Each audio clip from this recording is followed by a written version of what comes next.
Right guys, this morning just heading down to a familiar location in the valley here. Have a look at this light, beautiful sunrise and the atmosphere. Got two different peaks we can look at, this direction and also this direction. And we're gonna head down to the water, utilize some of the flow in the river. Got the wide angle lens, a 10mm lens. We're going to try to pick up this beautiful cloud, the peaks, the whole scene. Big grand landscape today. Let's see what we can do. There's a nice cascade just here. When you're photographing a river, you really want to look for those interesting falls and cascades, maybe avoiding too much glare and static water. You don't want too much cascades either. So I'm always analysing the river. You don't have to worry about the mountain background, that's not going anywhere. But every step you take now, it's the plants and the river, which is going to change quite a lot. I've got the 10mm lens on, the prime. Been using this a fair bit lately. It is a new lens. Never been able to shoot this wide, so it's opened up some different possibilities in places like this. This is where this lens is perfect because it's going to allow me to, you know, when you're this close to the mountains, this is why I need such a wide lens. So depending on where you live, it might be complete overkill, but living here in these steep valleys and photographing these valleys, it's definitely a great lens to have. So I'm just plugging in some settings. I want a little bit of a slow shutter on my water. 1/3, 1/4, that's exactly where I like to be. 1/5. And every direction here is just looking unreal. ISO at the moment, 100, f-stop, f8, 9, 10, 11. When you're really wide on the lens, you don't need the f-stop as high. If you're shooting with a cropped or just a smaller sensor than a full frame, you also don't need the f-stop as high. So typically I'll be f11, f16. At 10mm, definitely don't need to be that high generally. Depends how close we are to the foreground. Just get a few test frames off. I've got the waders on, as usual. This is all snow melt coming down, so cold water, even though it's summertime here.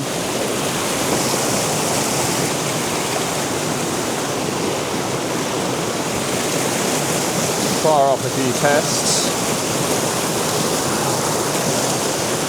You might walk around, there's a nice little cascade in the front here. Man, it is slippery on these rocks today. Some days you really notice it. I really like to lead the eye to light. Got that light back there, so that's the sunrise direction. So we have a nice backlit scene. This is just a very first test shot to give you an indication of composition, where I'm going with this frame. One thing I definitely do is I get direct feedback from the camera. I like to shoot and then review in real time. So what I did there, I took 3 frames and then I'm just pushing play and reviewing. Oh man, that's lighting up now. We've got some nice colours coming through. That light is just looking unreal, so it's time to get serious. Sometimes you've got to straddle these rocks. Woo, it's lighting up. There's a nice swirl in the river. We're going to go down and get towards that.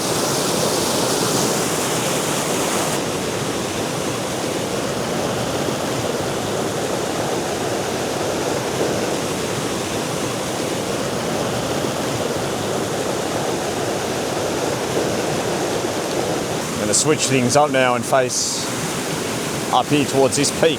So that's where the good light is.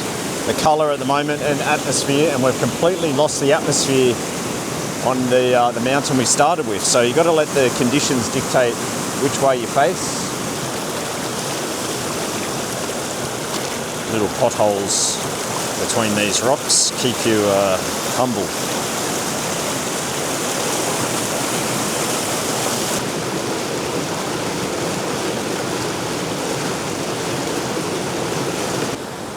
When we're composing the landscape, it's just all about the big dominant shapes.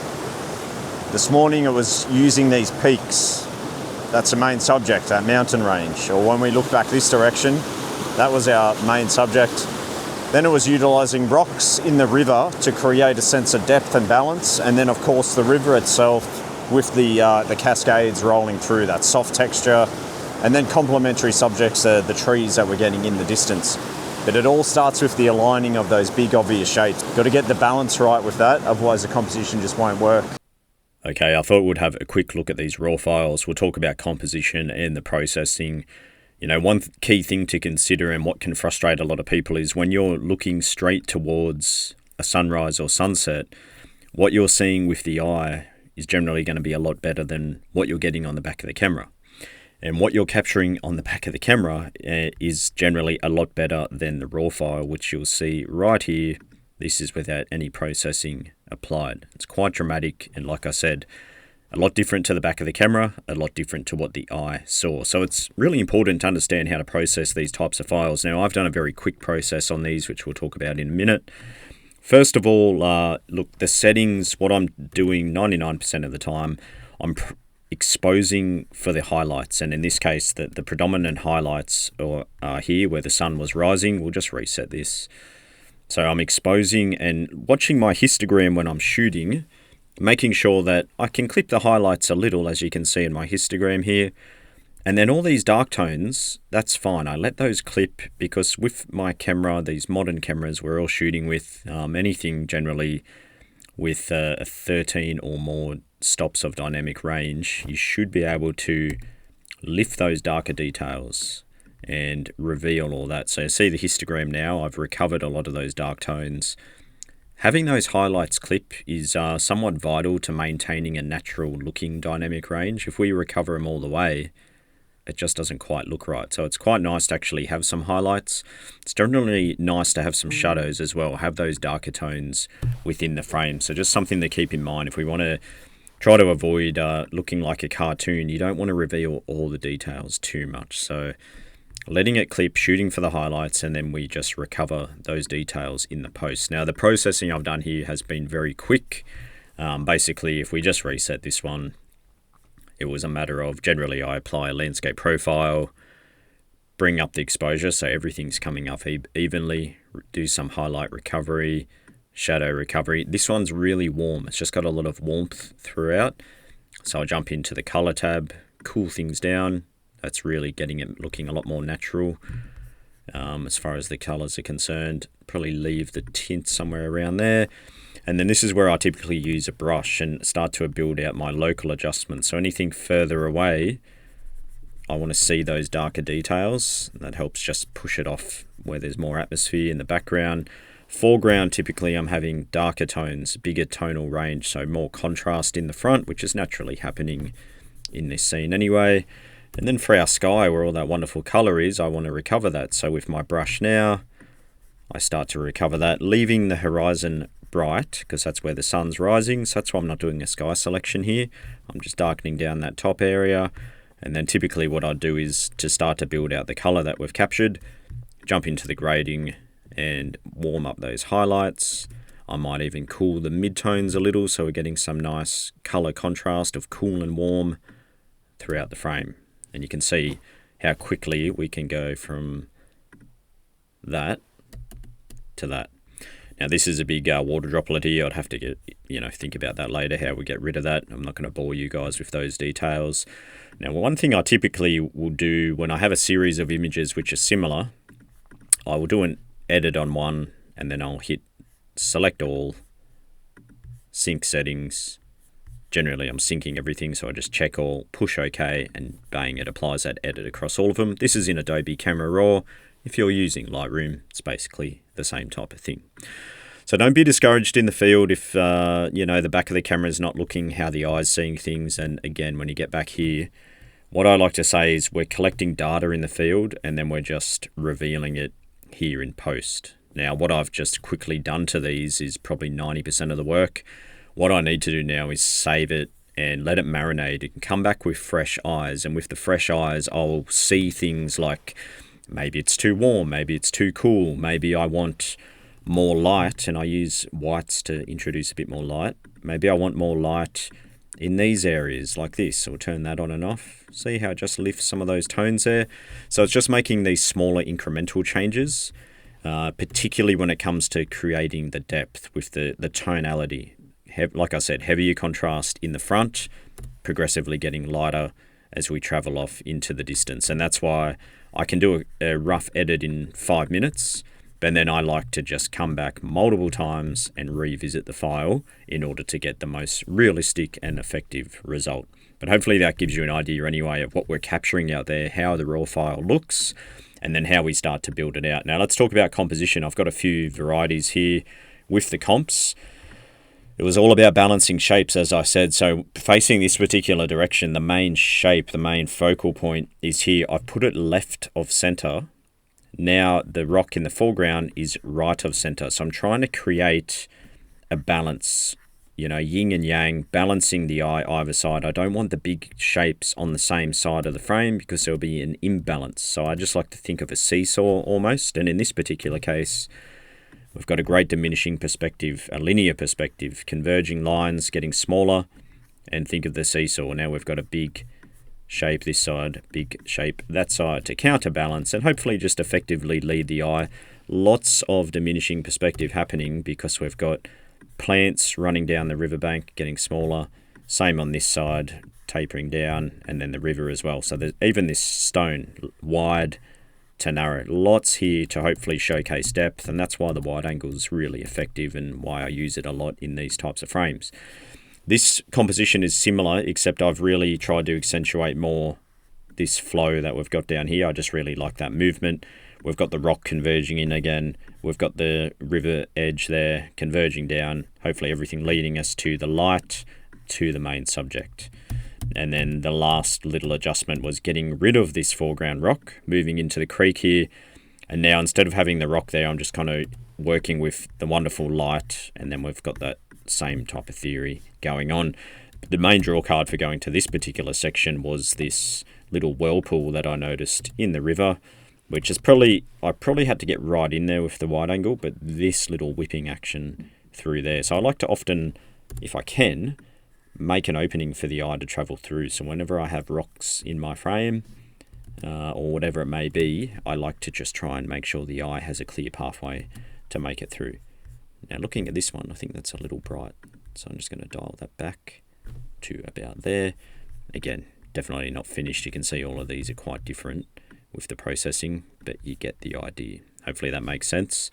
Let's continue on. Summertime here. Sunrise is about 5:50 in the morning. So if you want to be on location prior to sunrise, it's early start. So I'm not doing as much photography in the summer, not for sunrise anyway. The sunsets are getting close to 10 p.m. So these are big days. I'm generally not doing as much photography. Definitely not running workshops this time of year. So it's kind of my off time, more family time, but I miss the photography. So that's why this morning the alarm went off at 4. And here we are. It's good to get out, but it's a commitment. And you kind of know that you're going to need a nap at some point during the day. No idea if we've got anything there worth keeping. It was fleeting moments there, but I'm not sure if we did it justice. It's too hard when it's this early in the morning. Can't think. A quick look at these raw files to finish up.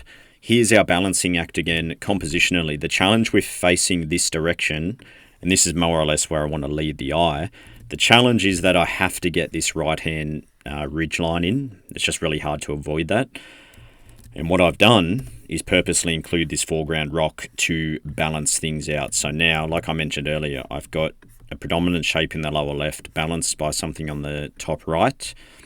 And now hopefully the eye will naturally just want to gravitate towards that area. Now I shot a frame without the rock on the lower left, which is this one here. And I do feel, hopefully you guys agree, that it's just imbalanced. This, to me, feels like it's just distracting now because we have so much weight here and here, all around there. And then this area becomes a bit of a void. And because it's imbalanced and basically a void, I feel like it gets attention. I want to look there. Whereas when the rock's there, I don't really want to look there as much. And now the eye effectively wants to rest in between. I have cropped that one in slightly. I'd almost go a little tighter. So I had the 10mm prime on. Ideally for this particular shot, maybe slightly tighter, around 20mm. Something like that, I think would have done it justice. I also included a vertical frame here. Similar composition, but I think the balance is a little harder to achieve in the vertical. It's one of the reasons why I typically shoot horizontal, and someone's asked me that recently. Why do I shoot horizontal so much? I just think it gives you more opportunity and chance to build out the comp and create depth and get the layering. So hopefully that makes sense to you. The processing for this is very similar to our previous frame, although the dynamic range is a lot simpler here. We're not looking straight at the sunrise, so it shouldn't be as hard to recover the details we want to recover and build out that depth. So this is the general direction you would take this one. I often darken the upper part of the sky. The sky will always be darker up the top and lighter towards the horizon, so I just simply do that with the brush there. I'd like to reveal some of the darker tones in the background to press that further away and get some depth and separation. So we'll do that like this. And then, as I've said before, foreground will have more contrast and greater tonal range. So these are some of the ways you can do that. Contrast, blacks, whites, you name it. You can kind of pick your poison. In this case, we might just crank the contrast even more. And the image is lacking bright tones. We can see that in the histogram, and I can just see by looking at it. So I'd like to add some light around this distant area. That's where it would be the brightest anyway. And now that's just giving the image some luminosity. With this brush, I'll just bring up some whites and highlights. And now just hit that similar area. Just being cautious now because I'll overexpose the sky if we go up there too much. Maybe some slight warming in the highlights, which will help the horizon sky and the mountain and the clouds. Cool down the mids partially for the water. And you know what? Now we have lost our highlight. Well, we've partially clipped the highlights. I'm looking at the histogram. I'll just darken down just like that, even down into there. And last brush, a touch warmer. We collect the data in the field. You reveal the details in post. I'm not overly concerned about white balance in the field. I leave it on auto. I adjust everything here so we can go from this to this. And disclaimer, it's not finished, so please don't look at this and say, oh, shouldn't it be this, shouldn't it be that? I'm not saying this is finished, but it just pushes it in that right direction. I let it marinate, come back with those fresh eyes, adjust slightly, so on and so forth. But that gives you the idea anyway. I hope that maybe made some sense, given you some food for thought and some inspiration for your photography. Thank you for joining me. I'll take my time on some of these frames from this video and decide if I actually keep any or not, but it definitely has all the ingredients there of the things that I really enjoy capturing and experiencing out in nature. Please leave any comments or questions below. Thumbs up and sharing the video really helps, and I look forward to seeing you in a new video soon.